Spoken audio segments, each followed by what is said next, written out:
How's everybody today? Good. It's a good day. It's a great day.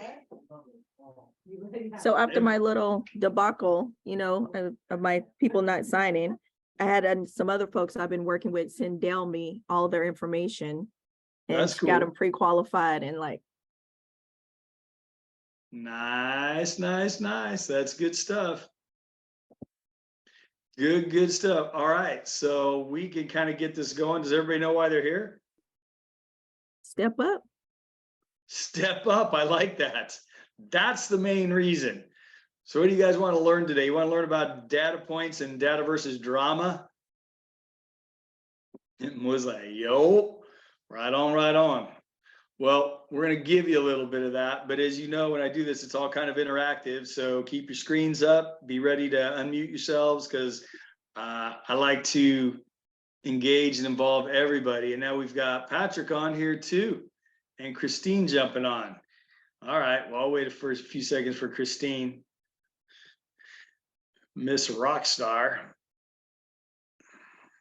So Lisa, we need to get you up and running and get you on calls. We've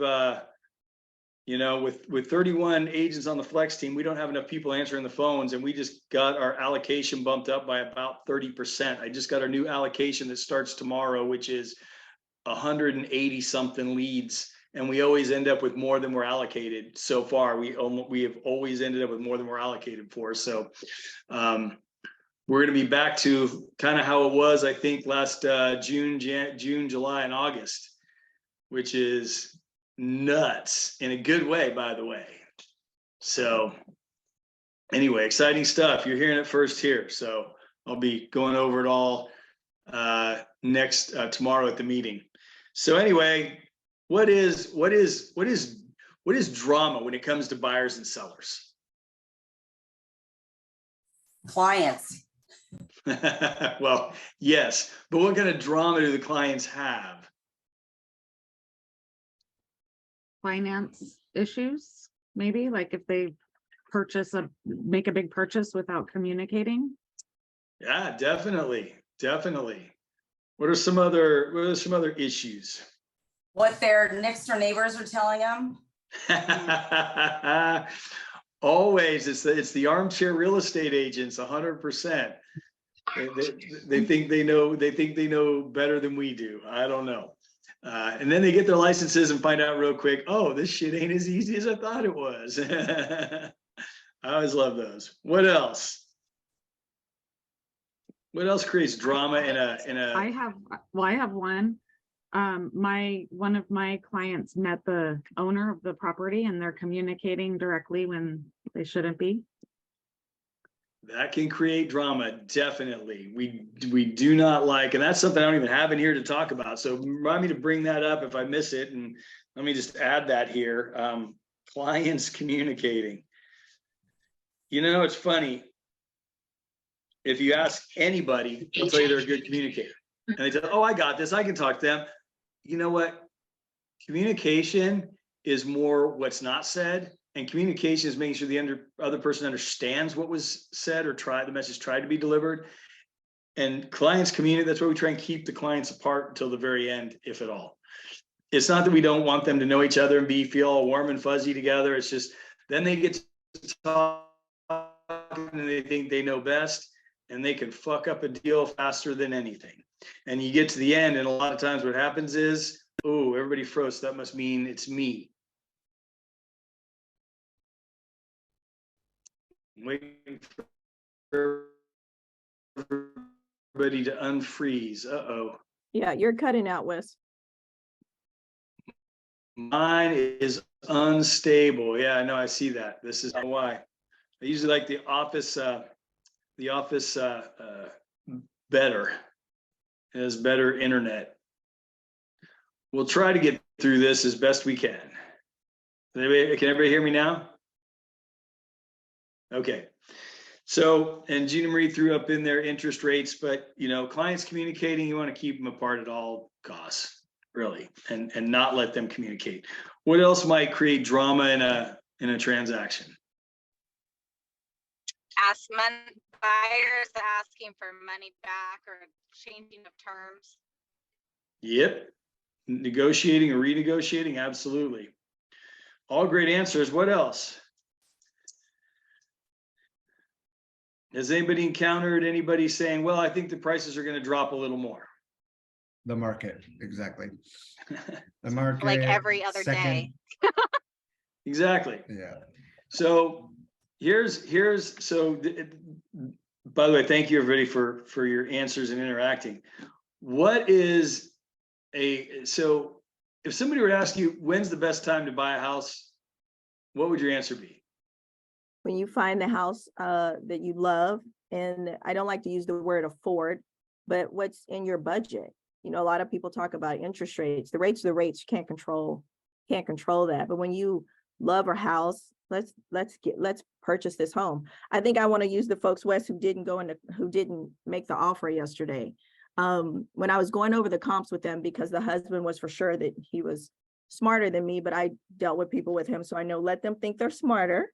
Let him pull his comps and then talk to him. So when he told me that he felt the home was overpriced, even though the home across the street was 400 square feet larger and sold for 100,000 more than what was asking for the property they were going to put an offer on, I just said, Michael, first of all, it's not price per square foot. It comes down to how long the home has been on the market, the lack of inventory in the market, and the fact that your wife can walk to work.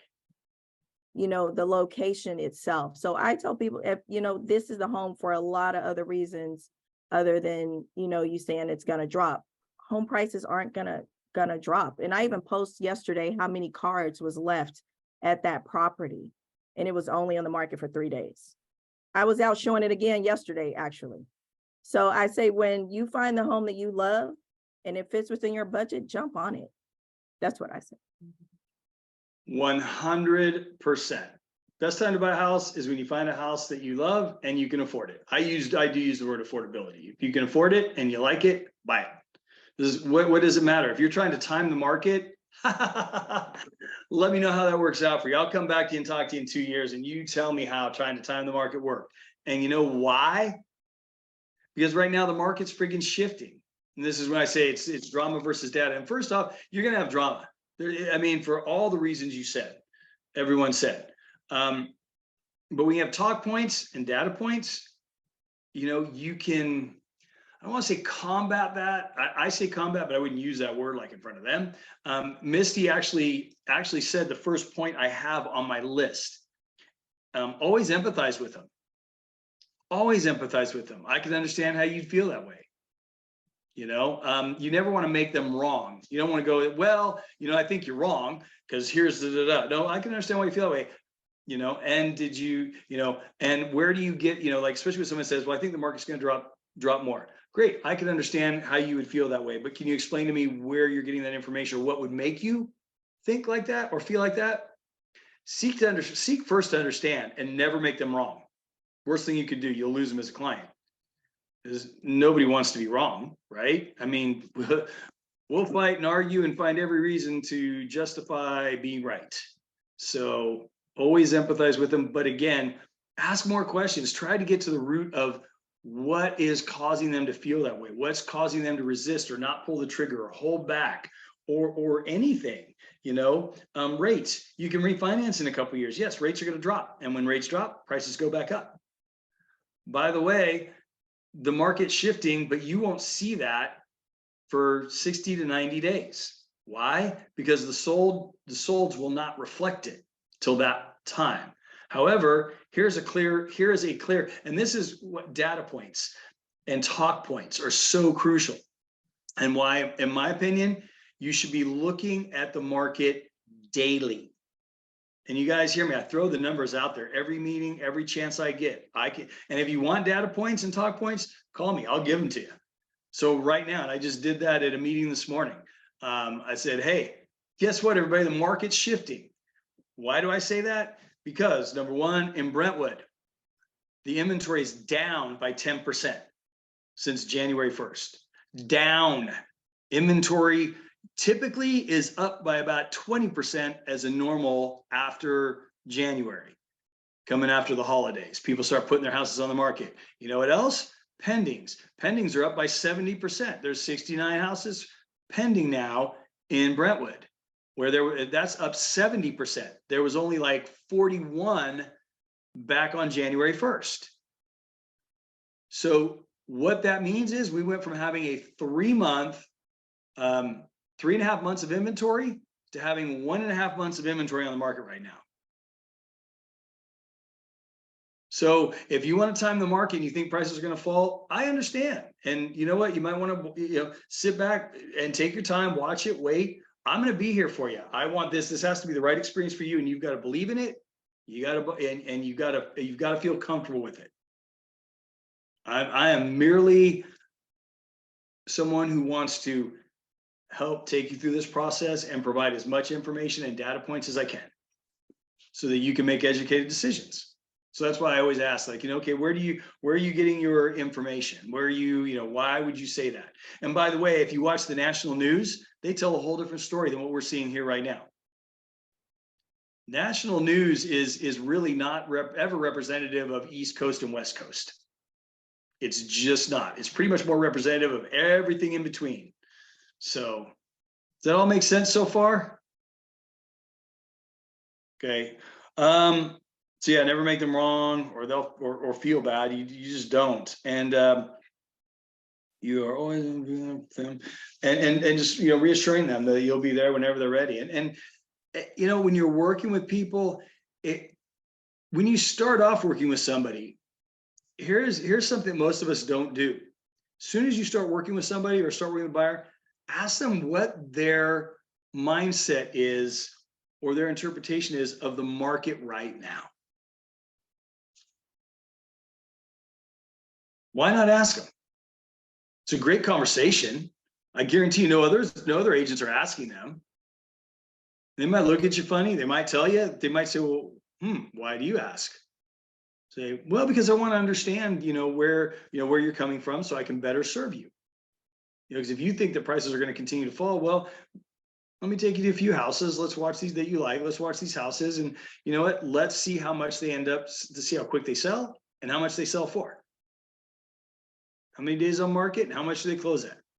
That's a good, you might, I don't know too many people. I've done this when I'm working with buyers. I'll track houses I show them. I keep those I keep those in a file, and I watch so that I have talk points later on.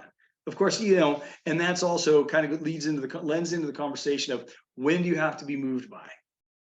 3 months, 6 months, 1 month? If somebody needs to be moved in a month, well, then really they have the motivation, and really you're not going to be dealing with a whole lot of drama.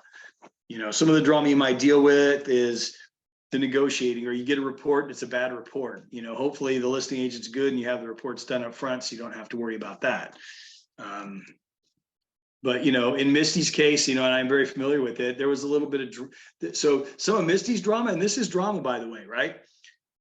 Misty had a buyer and was going to write an offer for them. All the inspections were done. House had only been on the market a few days, but the inspection showed quite a few $1,000s worth of Section 1 and a couple $1,000s worth of roof. And so the buyer's instant reaction, the buyer's mindset is, oh, there's repairs. We need to adjust the price for that. No, look at the comps. The seller already adjusted the price for that. So sometimes and that's why I said, understanding what a person's mindset is, it's tough. And you guys, sometimes you might have to write a couple offers for them to kind of get it and go, oh, okay, I get it now. I missed out on this one. I missed out on this one. And it's staying unattached to the outcome as an agent. Patrick, go ahead. No, I just love what you're saying and what you just said, unattached to the outcome. That was not a Yeah, I mean, if you can put yourself in a place where you're never attached to the outcome, this business becomes a lot easier. And you will find yourself not buying into their drama. If you're attached to the outcome, you're going to get into that. You're going to be more likely to get into that drama with them. And yes, Gina Marie, drama is 100% part of real estate. So that's why I like to do this class, and I like to have it interactive, because I guarantee everyone on this call has experienced drama in a deal, and more times than not, you're going to experience it in almost every one. But yeah, and as does all life, if you stand attached to the outcome or results. Agreed, Patrick. You know, it's you know, disappointment is merely misset expectations. You know, really as simple as that. And well, I tend to be overly simplified. Just ask my wife. Sometimes things are a little too simple for me, and you know, pluses, minuses, right? But anyway, yeah. But I mean, staying literally, it will help you keep out of drama, because the one thing you don't want to do is, you know, sometimes what I'll do, like if I have a client and you know, it's like, oh my gosh, this or that, and I'll be like, I know, isn't it terrible? And this. However, on the other side, so you never, meaning you almost want to, sometimes you almost want to match them where they're at just for a hot minute. And that's easier to take them out of that, right? But if you don't match them where they're at and you're just like, well, no, you're wrong, or no, well, that's, you know, if somebody's like feeling some drama or feeling angst or whatever they're feeling in the moment of a real estate transaction or the offer part of it or any part of it, really, if you come in all rainbows and sunshine, sometimes that can be kind of a hitting a wall, right? Because that's not really empathizing with them. You want to empathize with them for a few minutes, you know, maybe give them a chance to talk, make sure they feel heard, and then start taking them where you want to take them, and you know, saying, well, okay, well, why do you feel like that, or what made you that, or you know what, I can completely understand that. Now, and then start asking them questions. Asking people questions is non-threatening, right? And it's non-confrontational. So why does that, you know, why does that, you know, I can understand concern in this report, but what really bothers you about that foundation? I mean, what if they could fix, you know, what if there's obviously a fix for it, or if there's a fix for it, would you still want to buy the house? You know, stay in curiosity and ask lots of questions, because that's drama too. You know, somebody gets a bad report. Yeah. So Wes, yesterday when I was going in to have the call with them about the comps, I armed myself with a quote from the electrician, because I knew that was probably something that was going to come up. It didn't come up. He said it's not a deal breaker, but I was armed, like, to say, you know, just prepare myself, kind of the way things were going. I thought, okay, I better just arm myself with some ammunition. But I did not think they were not going to write. I mean, I didn't. I mean, literally, guys, I met them on a Saturday. We went back out and viewed on a Sunday. I had them pre-qualified on a Saturday. They sent me over all their assets. They completed the pre-qualification. It was just bam, bam, bam. But I will say it was too fast for him. That's what I was feeling on Sunday, because the wife was go, go, go. And he was more kind of like, we should look at more homes. But I was surprised. I mean, a 900 credit score, you don't let everybody run your credit. So I was kind of surprised that they did move forward. And I did have to have a little chat with myself that there was nothing I could have done differently. Because like Wes and Patrick said, you do get emotional attached, right? You're excited. You're like, yeah. And then all of a sudden I seen that freaking text or email. I was like, what the? Look, guys, I was like this. I was like, can we get on a call? He was like, why? But then I had to just take it down a couple of notches. I did everything I could. It was completely out of my control. And I'll get him later. You know, she wants a house. He doesn't want to move. But eventually the wife usually wins, right? We talk enough, we usually get what we want.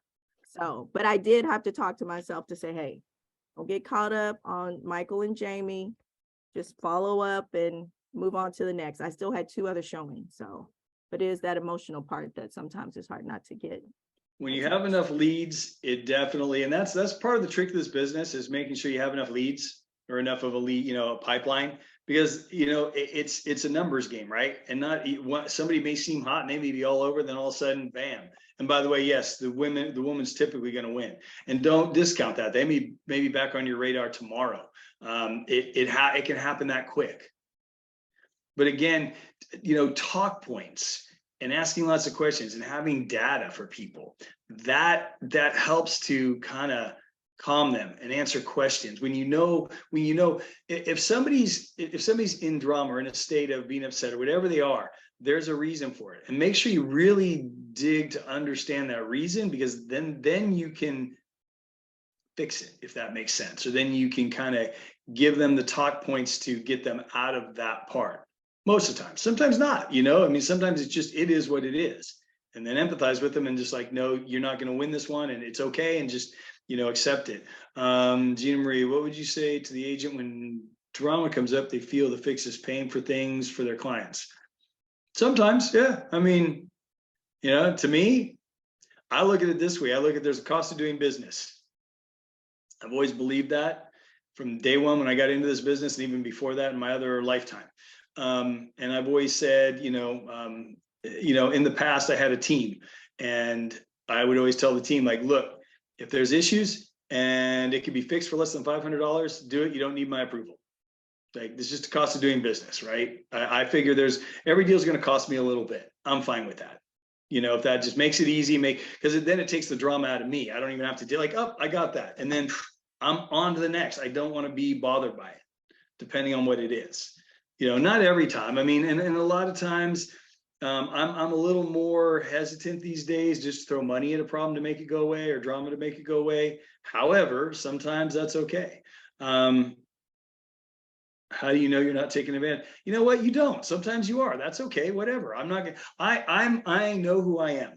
I know my worth, and I'm comfortable doing what I do. And, you know I've been taken advantage of, and that's okay. It's not going to change who I am. I'm not going to treat other people differently because somebody might take advantage of me. It's just what it is. And I accept that. I'm comfortable in who I am, where I'm going, and how I do it. And yeah, Patrick, it's case by case. You know, I had a deal last year, and I ended up representing the buyer and the seller. It was an investor purchasing a property, and it was like, I don't know, maybe like August, maybe it was 2021. Well, anyway, they had 2 solar agreements on the house, and it was nobody was touching it. I mean, like, everybody was like, we like the house, but we're not taking 2 solar agreements. And my poor buyers, which I sold them the house in 2017, they were moving to Arizona. They didn't know, like, they said they were just adding extra panels, but they didn't read the solar contract. It was just a nightmare. Okay, so they had 2 freaking solar things. Investor comes in, they need to move. The sellers are feeling pressure, and I completely represented him for free. I just took my 3%, you know, helped them out with the solar. And my husband was like, "Oh my God, Misty, what's up with that?" And I was like, "It's the right thing to do." It was just the right thing to do. They, you know, they came back to me 2017, 2021. I mean, they moved out of state. But I could have been like, no, I want my full 6%. But at the end of the day, it was really just some extra paperwork, and it helped them out so much. So sometimes, Gina Marie, just take the L. It'll come back to you. And that's, you know what? Well put, Misty. I 100% agree with that. I believe in karma, and I tend to err on the side of always doing more than the right thing. And, you know, I believe that I've been a very blessed person because of it. You know, I don't keep a tally sheet. I don't worry if I'm in a deficit or not. I really believe, if nothing, I'm at a huge positive in my life. I believe that the deck is stacked for me. I believe that life is happening for me, not to me. So I don't get caught up in that, because that just, to me, that creates more drama. You know, I think you are definitely so generous, and it's a great rule of thumb. There's times where I get to watch everything that goes on the sidelines. And sometimes I've seen, like, it get to the point to where an agent's helping them pack because they need to do that.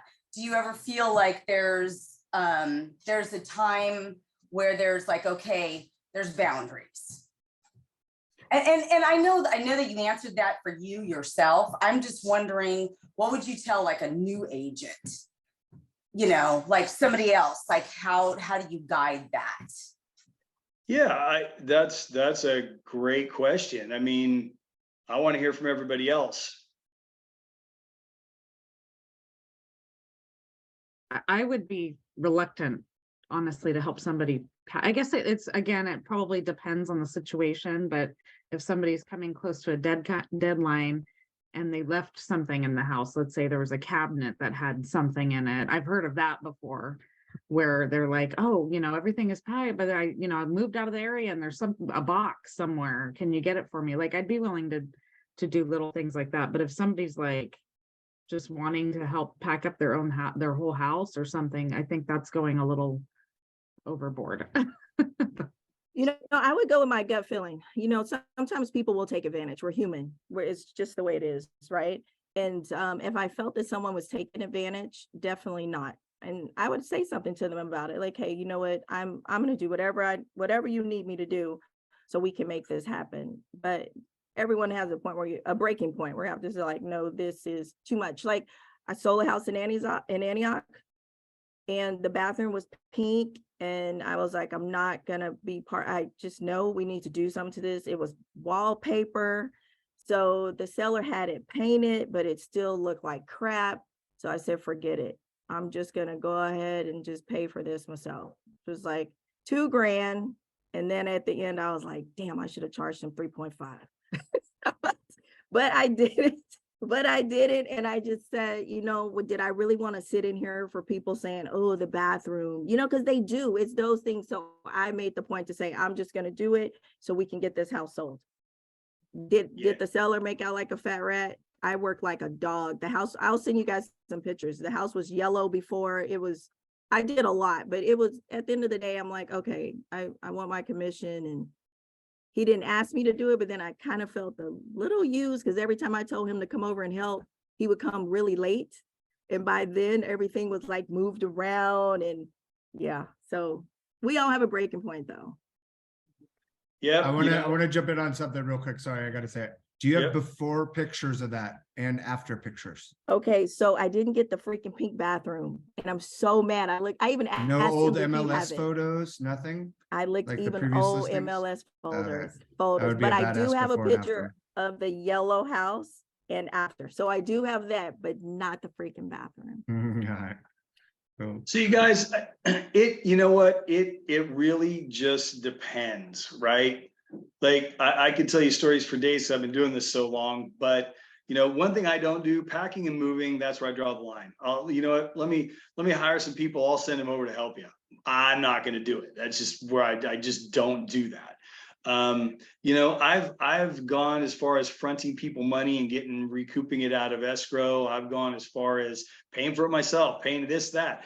You know, just, you know, one thing you're going to find a lot, and this is very, very interesting, just if you haven't experienced it, you will, is when buyers get their keys on moving in, they're going like, ew, you know, they left this place a mess, or they did this, or they did that, or, you know, because everybody's idea of clean is different. What cracks me up is most of the time, they think they leave their house clean, but their house looks just as bad as the house they're bitching about. So one of the things I usually keep in my budget, and this is usually where I spend my money, cleaners, handymen, and painters, touch-up painters. You know what, somebody says, you know what, this, oh my God, Wes, they left this, they left that, oh, and trash out. I'm like, you know what, don't worry about it. I'll have my people over there tomorrow. Like literally, because first off, I don't want their experience to be bad, right? I don't want them upset. And I really don't need the drama. And what am I going to do? Fight with the other agent? It's too late now. They're gone. Seriously, it's just not, you know what? Hey, my cleaners will be over there tomorrow at 10 a.m. We'll get that taken care of for you. Actually, would you like to wait till you get moved in and then you get the whole house cleaned? You know, whatever you want, you tell me. You know, I kind of even almost give them options and try and go that extra mile. You know, I know your house is going to get dirty while you're moving in. Do you want me to send somebody over there now, or would you like to wait till you get everything in there and then I can have them come over? You know, or they find something wrong. You know what? And that's why I usually don't do closing gifts, Gina Marie, is because I'm usually taking care of something. And if I don't, then I'll usually get them something pretty nice, but I'm usually taking care of something. And that goes a lot further, right? Like they're not going to remember and brag to their friends, oh, Wes got me this great gift, but they're going to say, you know what, man, I moved in, the house was a shithole, and Wes sent his cleaners over there and had it all dialed in. You know, it's service. Service is what's going to win, in my opinion, rather than a gift. So that, again, personal opinion, but I think that keeps out of the drama. It keeps me out of the drama. I hate drama. I'm not going to be in drama. So it's like, okay, fine, I'll get it taken care of. And that usually goes a long ways. You know, right now I'm going the extra mile for a client. And you know, I'm holding all these appointments with a painter to get it touched up, painted, to get it, you know, get estimates for this, to have little signs made to stick in the ground for the fruit trees. I mean, on and on and on. And I've been over there already. We don't even have it listed. I've been over there like 3 times. I've got 2 more times before it's even going to be listed. You know, I mean, I'm going, but these are also clients though, that I sold them the house back in 2006. And, you know, loyalty. I mean, I'll probably never sell them their house again. They already own a house now. They own their second home in Monterey, and that's where they're moving to be done. They're already retired, but that's like their resting ground, right? But you know what? They're the most beautiful people, and they called me back after that long. And I stopped marketing to them and sending them stuff over 10 years ago, probably. You know, so it's like, I'll do whatever they want, man. You want me to do handstands? I'll do that. You know, like, because loyalty is my number one. Man, and you know, last year I had the gift of 2 clients in the same neighborhood. I sold them each their houses, one over 20 years ago and the other one over 18 years ago. And both of them called me back and I got to sell both their houses. And I was just over the moon over that. Now we did, those were Popeye clients, yes. And that's why I love Popeyes. Those ones were on my radar because I did feel that they would always use me. And so that was that. And they did, so it worked as far as I'm concerned, because it stayed top of mind. So anyway, get back on point. Drama, data, having talk points is always good, you know. Asking people what they think the market is up front, asking sellers what their percent, even ask sellers, what's your perception of the market right now? And you know what one question I ask every seller on my listing appointment? How much do you want to get for it? Bingo. I want to know what they think their house is worth. What do you think your house is worth and what do you want to get? Because believe me, that way I can kind of know, okay, am I going to be able to surprise them nicely? Are we on the same tracking on the same page? Or am I going to have an uphill battle? Or is this even a listing I want to take? Because if they're that unrealistic, I've got somebody right now, I'm listing their house next week, and they're a little unrealistic on price as far as I'm concerned. But they are dead set on getting a certain price. Why am I taking that listing? Anybody want to guess? It's a friend. Nope. I don't know. Because they work for a company on the East Coast, have been for a year, and the company said, you have to move back here. And we want you back here in a couple months. What is that? You're not going to have to apply the pressure. They're going to feel the pressure from the company. They have to move regardless of what they want. The house has to sell. Exactly. High level of motivation will get that corrected eventually. So that's a good reason. You know, had it not been for that, I would not have taken this listing. You know, and it was from a referral in my database who I probably should be doing Popeyes to one of Gina Marie's friends. And, you know, I had her house listed. It didn't sell, but she didn't care if it didn't sell. And I knew that. So I took it just because I wanted the relationships. And it was a good friend of Gina Marie. So it's like, yeah, I'll list it. Oh, you don't have to sell it. So you're not going to be upset if it doesn't sell. Okay, great. All good. And then beyond that, just really good communication. I communicate with all my clients weekly minimum, typically Mondays and Thursdays. Even if it's a call to say, hey, just checking in, nothing going on. Nobody's called about your house. Want to talk about the price yet? Okay, great. Like, but you know, most of you know, because you're at the office, my phone doesn't ring much. Do you know why it doesn't ring much? Because you call Because them. you're calling people. Proactive. If I look down at my phone and it's one of my clients on there, I'm nervous. It's probably going to be a long call because they're usually not calling me to say, oh, Wes, hey, just wanted to call you. I know I talked to you yesterday, but gosh, you're a great guy and you're doing such an awesome job for us. No, we don't get those calls, people. And if you do, but you know, and sometimes you might, but it's rare. They're calling because, you know, but if you're touching them enough, whether you need to or not, there's no need for them to call you. And it really allows you to control your schedule better, be able to stay in those money-making activities, and it keeps you out of drama. It keeps you out of drama because drama is going to happen. It happens with sellers too. with people missing their deadlines, missing the mark on a closing and closing late. I mean, all these things, it's being out in front of it. And by the way, here's the other thing, communication, it lessens the drama. It takes it from like here to here. And what another big one is, just so you guys know, you're gonna have buyers and shit's gonna go sideways. And that agent on the other side, that listing agent, please don't ever try and avoid that. Swallow the pill, take the pain, make the call right away. Give them a heads up. Hey, this is what's going on. Just want to be proactive. I'll tell you what, I have a list in my head of agents that I won't do deals with if they bring a buyer, because they avoid, I have to chase them down. They're not proactive. I don't want to have to chase a buyer's agent down to find out what's going on. If you're going to miss that mark of a contingency removal, I would expect everyone, and I know everyone in our organization at WR are aces, and would be calling 2 days before, knowing you're not going to make that deadline, say, hey, just so you know, we're off a little bit. This is why. Here's the lender's, here's the lender's contact info, call them, because it usually is a lender's issue. Or it's on the, it has something to do with the lending. I wouldn't say it's the lender's fault. It's usually a lending issue that will slow up, and that's the biggest contingency removal that usually gets missed, is removing the having to qualify for the house, getting the loan. So, communication can solve a lot. It really can. And being proactive can solve even more, in my opinion. Or maybe not solve it, but it can sure make it a whole lot smoother and a whole lot easier. Believe me, there's plenty of times it's like, oh, I don't want to make this call, or I'm dreading this call, or I want to avoid this call. Just make it. Do it early in the morning, get it out of the way. Those are the calls you want to make, by the way, first thing in the morning. I try to make all my calls first thing in the morning. That way they're just done. I can deal with anything. And then the rest of my day, it's a lot easier. It's like ripping a Band-Aid off quickly, right? 100%.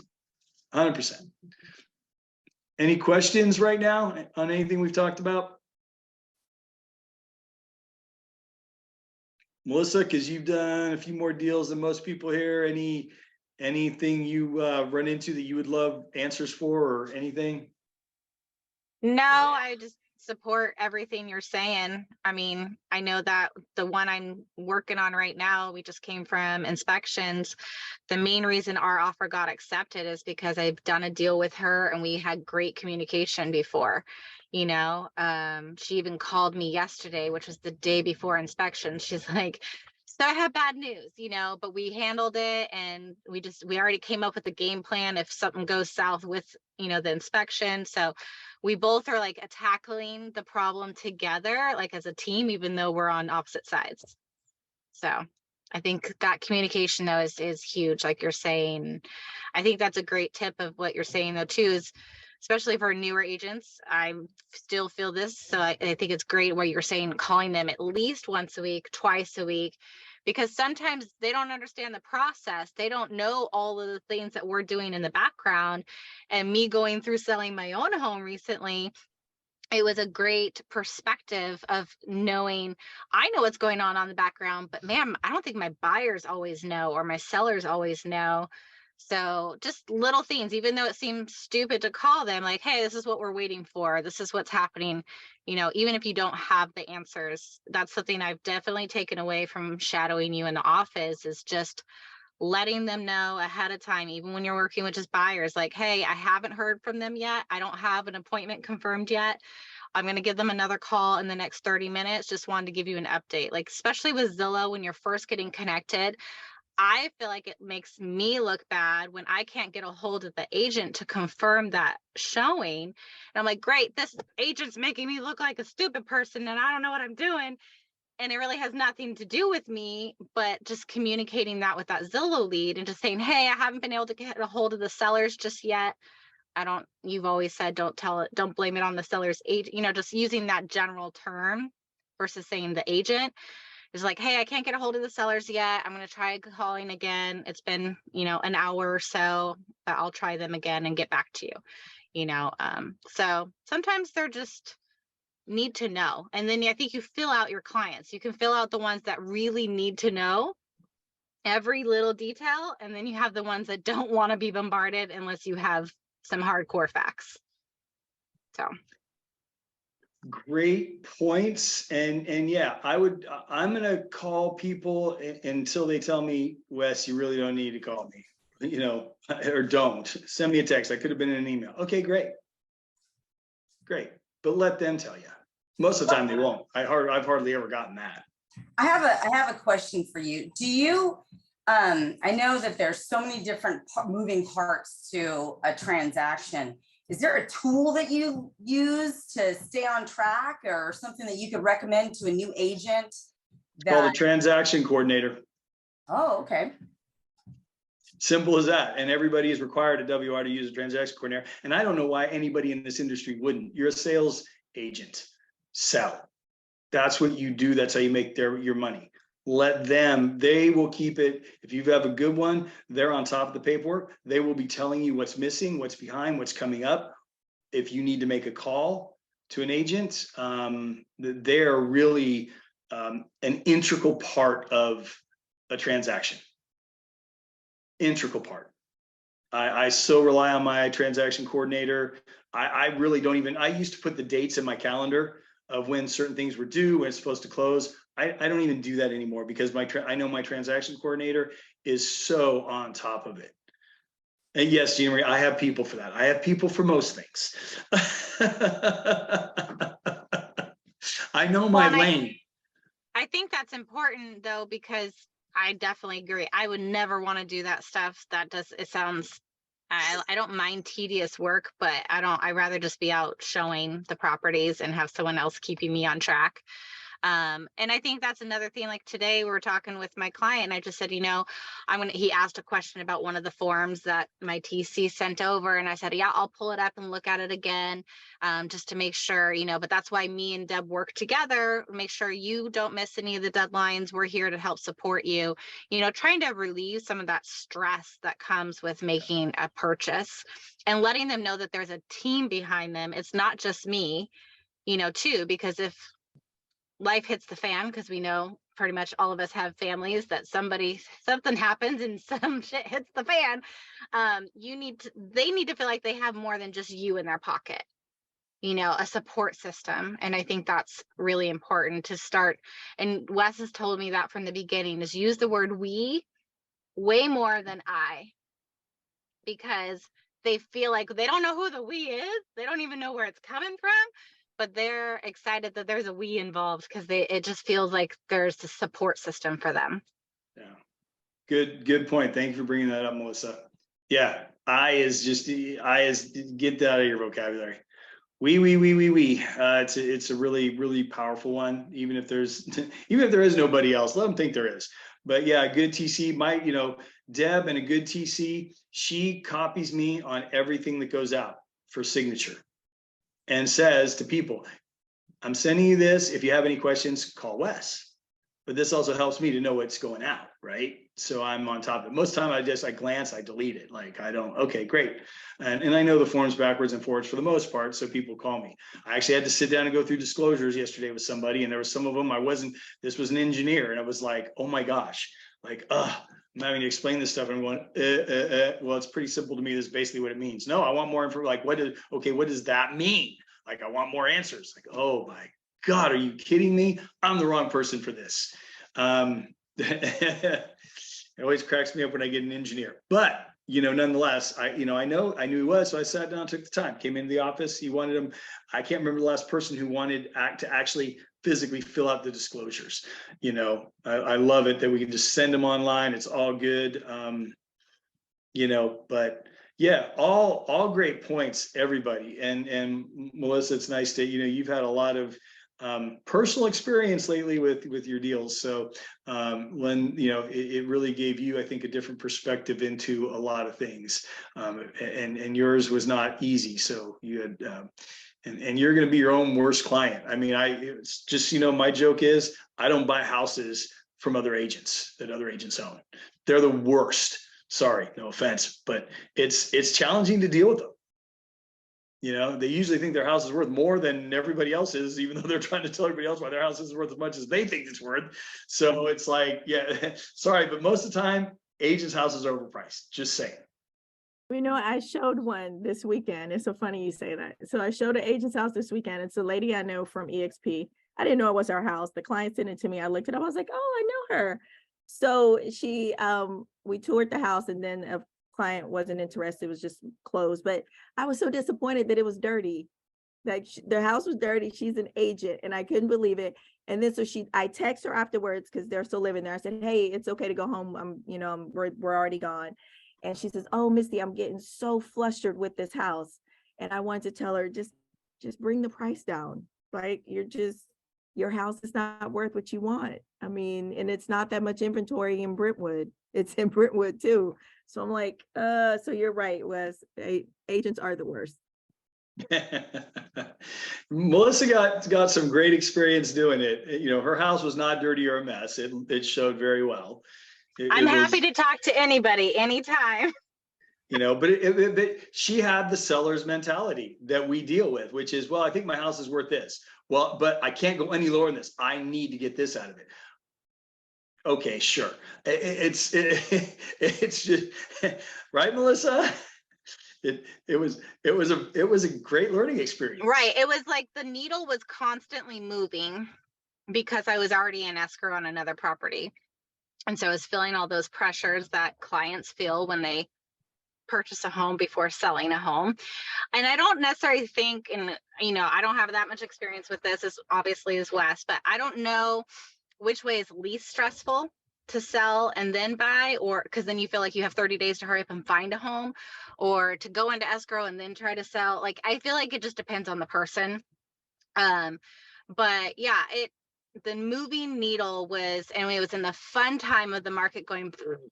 So that was exciting.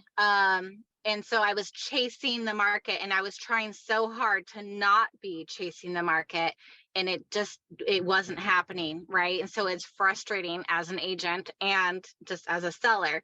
So there was, definitely some tips that I've learned from it, and how to, like, for future listings, and how to strategize. Yeah. And learning the market in general is, been fun. Like, the market has changed so much in the less than 2 years that I've been licensed. So I feel like I'm on a fast learning curve. And there she goes. Well, I kind of wanted to give her some acknowledgement. Well, I kind of wanted to say something, and I hope she doesn't take offense to it, but there's a compliment at the end, and it's really not, and it's not a bad thing, but Melissa was the quintessential seller. Like, asking people what they think about pricing. Everybody's telling her, like, you're chasing the market down, but she, as a seller, she didn't want to believe that and wanted a certain price for it, instead of just getting out in front of it. Now, at the end, one thing she did do, she worked really hard, got very creative, and was an animal at getting it done, and got it done with some outside of the box shit. I just got a text from them, their phone overheated. Okay. So anyway, yeah, we're about wrapped up. These are all great talk points. There's nothing better than just really hearing everybody's different experiences. That's what you're going to learn more from all that. And that's how we really kind of, as a leadership team, try to teach, is all interactive, because you all learn more from each other than us just sitting here talking. But data, What? I think is somebody here? Oh, it's our dude for the tool. Well, we've got the leak detection people coming, so. Oh wait, that's not till 2 o'clock, so we should be okay. Never mind. Uh-oh. And remind me. Oh, never mind. She left. Hang on a second. No, just Annalise leaving. Oh well, sorry. That's why I don't work from home. Distractions. I don't like it. Mine is Walter saying, go get the Amazon packages. Well, that's half the time. Anytime you hear the front door, the ring, it's friggin' Amazon, of course. This time it was Annalise. Stop. Mine are my 25 dogs barking when someone walks by the house. Oh, God.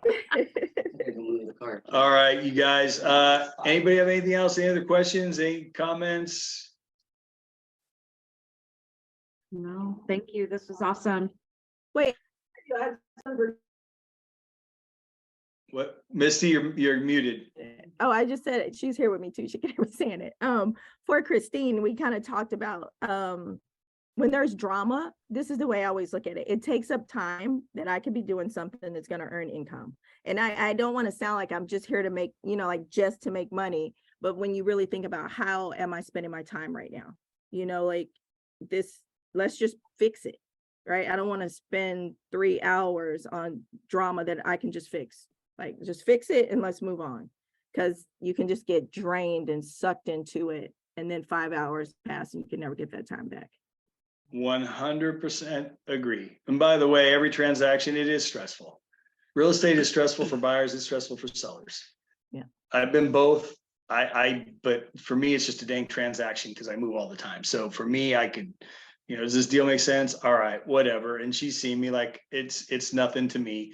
But I also have people, it's like, I'm not going to pack my own house. I'm not going to move. So everything's super easy. I always have something else lined up. It's never a big deal. And to me, I look at it as a transaction. There's zero, I'm not, most of the time you're dealing with a family or the woman's making the decision. There can be a lot of emotion in it, and it should be. And that's a beautiful thing about it. For me, it's not emotional because it's a house. To me, it's a house. It's a business transaction. Then you go in and you can make it a home.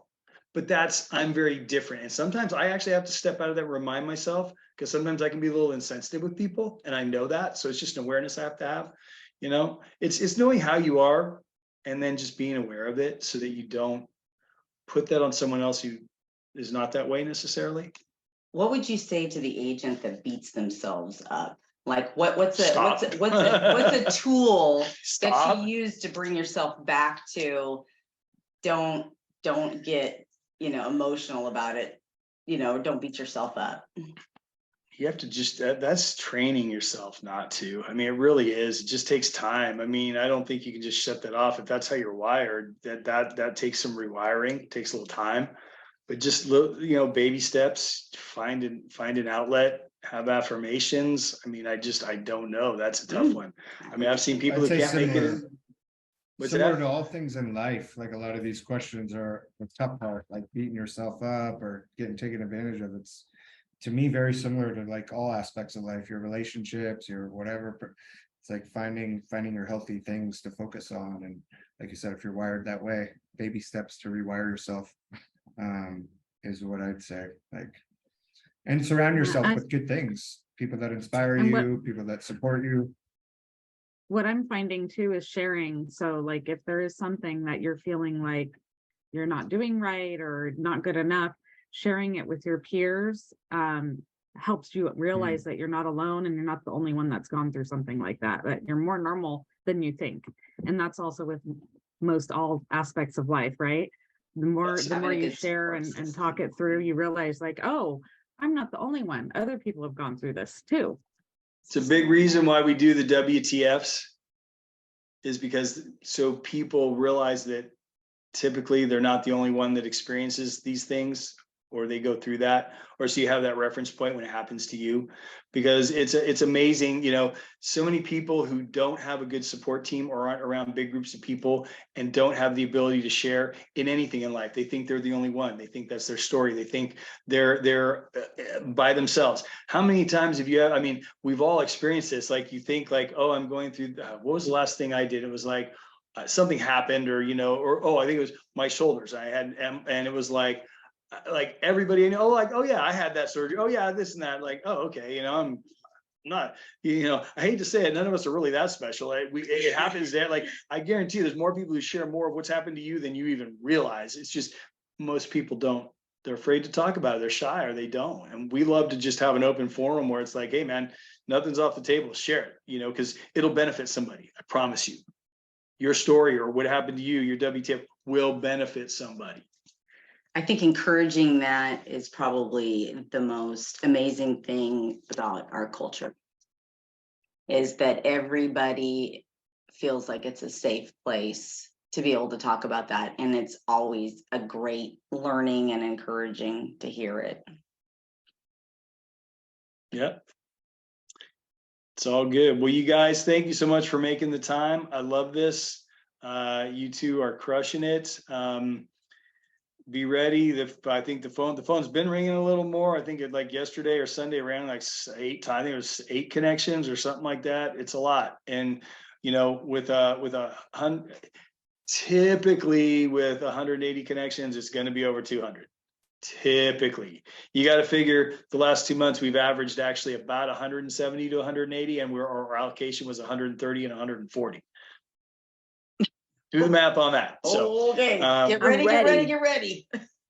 but remember, I mean, 10. I only want you to have a max of 10 a month. Now, if I don't have people answering the phone, I'm going to ask you to take more. But you know. Don't be afraid. Don't be afraid to tell me no either, because your success and conversion is more important to me than you loading up your. That's close to 7 per day. Yes, it is, Patrick. It's. I think I really think it's possible that we're going to end up within a couple months, potentially even close to 300. I don't know, but I mean I'm putting that out to the universe, because our team is crushing it. We got a bunch of friggin' ace rock stars. Simple as that. And you know, Zillow, here's how Zillow looks at it. They want a return on their investment. Those, by the way, every time that phone rings, every call you take, that costs Zillow. That Zillow when you answer your phone, that's $600 on average. Every call you get. So if you're getting 10 calls a month, Zillow's investing $6,000 into you. They want to see a return on their money. So I have the numbers. I can show you anytime. Wow. That's a lot more than I thought. Those leads, if we weren't in Flex, that's how much the MVP, basically market-based pricing. If somebody's spending $1,800 a month, they're probably getting 3 leads a month. Wow. And that is no lie. When I we were priced it out before I came on. It independent on the area, it can be even more expensive. That's it. 6 is an average. I mean, out here they're probably not that much, but you know, you got to look at Dublin. They're $1,000. So our average of the leads we get are $600 if you average it all out, cost per lead. When we started this before Flex, we were MVP. I shouldn't say we. I was spending personally out of my own pocket $36,000 a month for 137 leads. Now that was strictly in our area. So like I said, those are lower costs. There's probably an average of $330,000 or $330 a lead. So yeah, it's crazy sick money that those things cost. So people who pay for them, you know, I guarantee they're probably paying closer attention to what those are. I mean, some people are in there, they're only getting like 1 lead a month, but they're paying $600. But they just want to know that they're, you know, that Misty, if she checked it out, she saw it. They'll pull it up and show you, yeah, this is how many people are buying, and this is how much it costs, and this is who's cornering the market, and you know I know how much they're spending. And it's pricey. And guess what? We don't have to pay anything for them, except on the back end when we sell them. But Zillow wants to see us selling them because they want that back end. Zillow knows that they'll make more money that way than just taking people's money. On a good Flex team, they will make more money than the market-based pricing. So, and that's why they kind of probably eventually going to go to just Flex. But right now they're not adding any more teams either. So that's a great thing. That's a really great thing. And speaking of which, we need to figure out our meeting times because every quarter it's a conflict with our meeting. Their quarterly summit meetings, which are at 10:30 to like noon or 10 to 11:30, something like that. But they record them, so I'll watch part of it and then I'll play the whole thing, and we'll have like a watch party, if you will, because there's always good stuff in there.